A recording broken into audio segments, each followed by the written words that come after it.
Hi, and thank you so much for joining me for this week's Celebrate Wonder Bible lesson. During the month of August, we're going to be focusing on the word courage. And when we talk about courage, what we mean is choosing to act in faith even when you are afraid. All through the month of August, we're going to be hearing stories of courage in the Bible, and they're specifically stories of women in the Bible who were very courageous. In this week's story, we're going to be hearing about a woman named Rahab and how she was courageous. For a little bit of background for this week's story, Joshua and the Israelites were headed to the Promised Land. However, the city of Jericho stood in their way. So in this story, we'll hear about how Rahab was courageous and helped Joshua and his men. This week, I'll be reading from the Deep Blue Bible Storybook, and this week's reading is Joshua chapter 2, verses 1 through 24. Rahab. Joshua was ready to lead the people into the Promised Land. There was a city named Jericho in this land. Joshua wanted to know more about the city, but Jericho was surrounded by a big wall. Joshua called two men to a meeting and told them, "Go into Jericho and spy on the people. Tell me what the city is like." The two spies crept up to the wall of Jericho. There was a gate in the wall, but the gate was guarded by the king's men. The king's men would never let in two spies. So the spies climbed over the wall. Once the two spies were in the city, they looked all around. They saw a house that was built right on the wall. The house belonged to a woman named Rahab. The men went to Rahab's house. Rahab helped the spies, and she told them all about Jericho. When the king of Jericho heard that the spies had talked to Rahab, he sent guards to Rahab's house. Rahab had the spies lie down and hide on her roof. Then she covered them up with stalks of grain. When the guards searched Rahab's house, they did not see the men hiding under the grain. And Rahab told the king's men that the spies had already left. When the spies asked her why she did this, Rahab answered, "The Lord your God is the God in heaven and the God on earth below." Rahab let the men climb down a rope out of her window. Before they left, Rahab asked the spies to protect her and her family when they came back to Jericho. The spies told her, "Tie a red cord in your window. Then we will know which house is yours. We will help you and your family because you have helped us." The spies left Jericho and went safely back to Joshua. To go along with this week's Bible reading, I have 3 discussion questions that you can use to talk about this reading with your family. Question 1. What do you think gave Rahab the courage to keep the spies safe? Question 2. What gives you courage? Question 3. How does courage feel? Take some time this week and discuss those questions with your family. Rahab showed courage many times in this story. First, she helped the spies out and hid them on her roof. Then, she misled the king's men when she told them that she didn't know where the spies were and that they had already left, even though they were up hiding on her roof.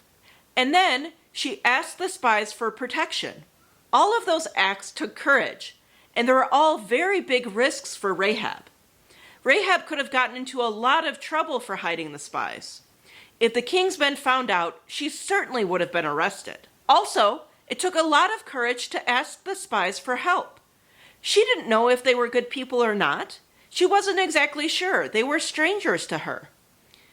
But she felt that they were God's people, and so she asked them to protect her and her family. Why did Rahab act with such courage? I think the answer is found in what Rahab told the spies. She said, "Your Lord is God, God of heaven and God of the earth below." Rahab had heard that the Israelites were God's chosen people, and God was watching out for them and protecting them.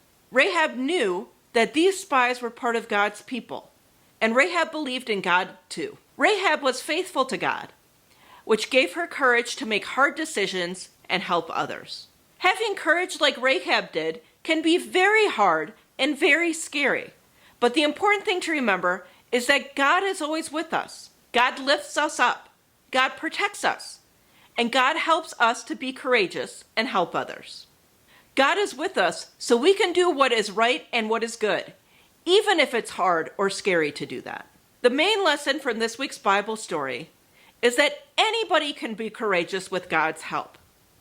Rahab was just a woman living within the city of Jericho, but she helped out God's people and served God when she hid the spies and didn't tell the king's men where they were. It took courage to act like this, but she knew she could do it because she had God on her side. Remember, anyone can be courageous because God is on their side. And being courageous and helping others can make a big difference. For this week's craft, we're going to be making a red cord bracelet.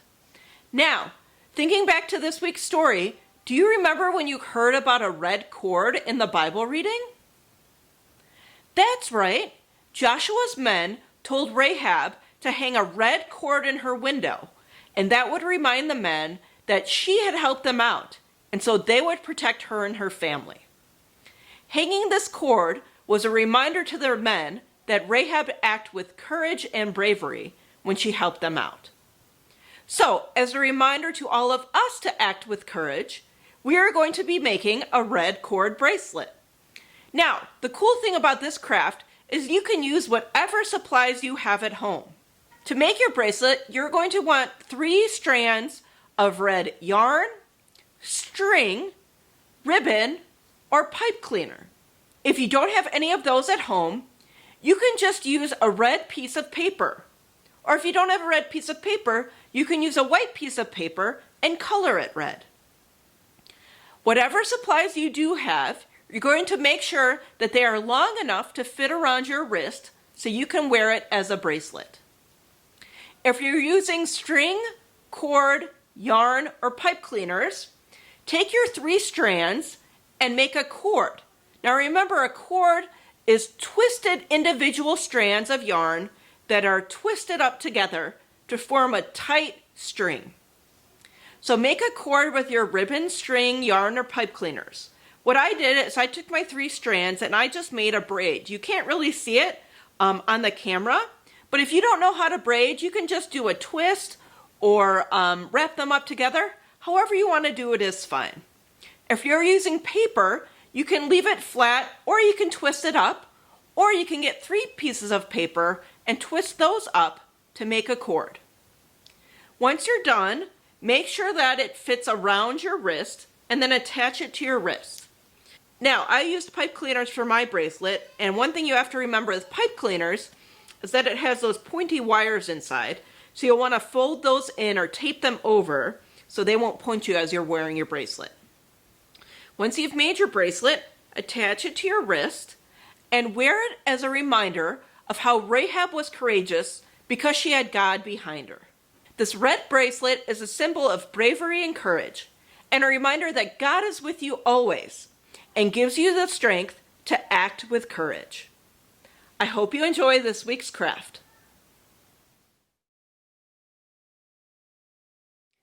It is time for prayer, and for the month of August, as we're talking about courage, we're going to be courageous and try a different type of prayer. It's going to be the same prayer each week, and it has motions to go along with it. The prayer goes like this. Hope in the Lord. Be strong. Let your heart take courage.